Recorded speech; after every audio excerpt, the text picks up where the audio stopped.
Welkom by nog 'n landbou seisonale voorspelling en dit was 'n rekord 'n warm maart vir die weste met nog 'n nat maand vir Limpopo. So gaan ons 'n droë of nat winter sien. Kom ons kyk gou.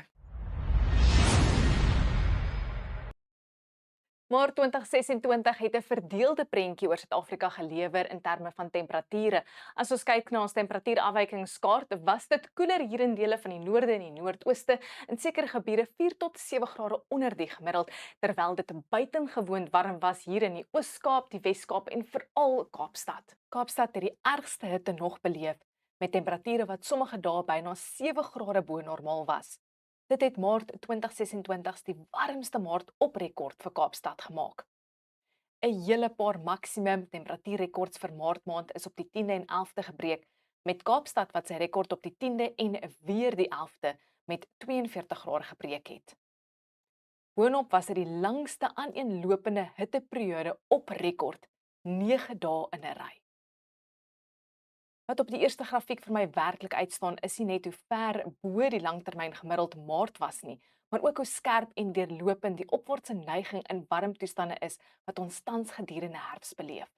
In terme van reënval is die prentjie duidelik omgekeer en soos verwag was Maart droër vir dele van die Wes-Kaap, die Karoo, die Oos-Kaap en KwaZulu-Natal met streke wat ondergemiddelde reënval ervaar het in die breinskakering.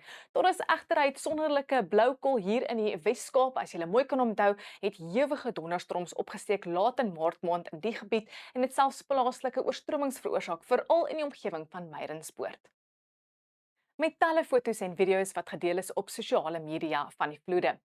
Aan die ander kant was dit 'n bo-gemiddelde maand vir die noordooste en veral daar in Limpopo. Hier in Limpopo het die swaar reën daartoe gelei dat damme aansienlik gestyg het, met die Middel-Letaba dam naby aan Giyani wat vir die eerste keer sedert die groot vloede van 2000 oorgeloop het. As ons na die Enso voorspelling kyk, is dit duidelik dat 'n oorgang na La Nina na Enso-neutrale toestande in die volgende maand verwag word. Enso-neutrale toestande word bevoordeel tot Mei en Junie 2026 met 'n 55% kans. Vanaf Junie tot Augustus 2026, soos ons na die nuwe somerseisoen begin beweeg, is daar 'n groter waarskynlikheid dat El Niño sal ontwikkel, 'n 62% kans, met toestande wat na verwagting ten minste die einde van 2026 sal voortduur. Dit is egter nog te vroeg om met sekerheid te sê watter impak dit op die winterreënval en somerreënval sal hê. As 'n mens na die grafiek hier agter kyk wat vir ons een van die areas in die Wes-Kaap, Mariesburg, se bo-gemiddelde reënval wys bo die nullyn en ondergemiddelde reënval onder die nullyn, asook El Niño in rooi en neutrale jare in grys en La Nina jare in blou, kan jy sien daar is geen sterk statiese verband tussen Enso en die Mariesburg of kom ons sê Wes-Kaap se jaarlikse reënval nie. El Niño jare wissel tussen bo en ondergemiddeld en dit bevestig dat Enso alleen nie 'n betroubare aanduider is van jaarlikse reënval in die Wes-Kaap nie. So die vraag is, hoe lyk die winter van 2025 in vergelyking teen die amper day zero van 2018? Agter my wys die grafiek die Wes-Kaapse damme is tans 44% vol en hier vergelyk ons dit teen die damme se vlakke in Mei 2018 voor die winter en Augustus na die winter dieselfde jaar. Die damgrafiek wys dat 'n goeie winter die stelsel bekendvol kan herstel soos wat in 2018 gebeur het. Die volgende grafiek wys die Wes-Kaap se winterreënval teenoor die langtermyn gemiddeld en ons kan sien dat ondergemiddelde winters in rooi hier op die grafiek gereeld voorkom, soos in 2025 vir die Wes-Kaap. Dit beteken volle damherstel is nie gewaarborg nie, maar die huidige situasie is dus nie 'n onmiddellike krisis nie, maar wel een van verhoogde kwesbaarheid.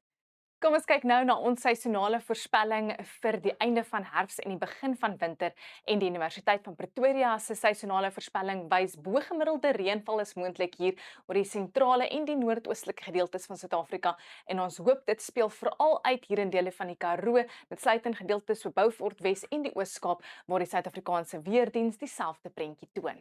Maar soos jy kan sien, albei kaarte dui op die moontlikheid van 'n droër einde aan herfs en begin aan winter vir die weste. Ons moet ook net onthou die seisonale model het min vaardigheid om tydens die oorgangsseisoene tussen nat en droë jare te onderskei. Met ander woorde, die modelle wys tans 'n droë sein, maar ons kan dit nie met groot vertroue aanvaar nie. Dieselfde geld vir die winterseisonale voorspelling. Die Weerdiens dui op 'n droër winter terwyl die IP-kaarte geen sterk sein het vir die weste nie. So dit is baie belangrik dat daar is hoë onsekerheid en die kaarte moet versigtig geïnterpreteer word. So my raad is om meer fokus te sit op die korttermyn voorspellings en ek het daarom vir julle goeie nuus.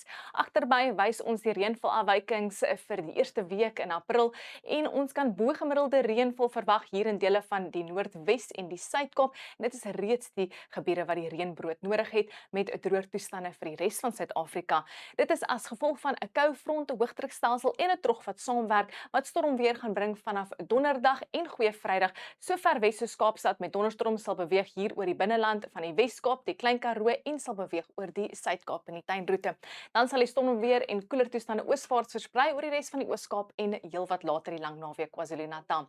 Die tweede week van April lyk droër oor die noordooste met 'n swak sein vir die westelike gebiede van Suid-Afrika. Maar die derde week van April vanaf die 13de tot die 20ste kan ons weer bo-gemiddelde reënval moontlik ervaar in die weste en die Suid-Kaap, asook dele van Noordwes en in die Vrystaat asook omliggende gebiede.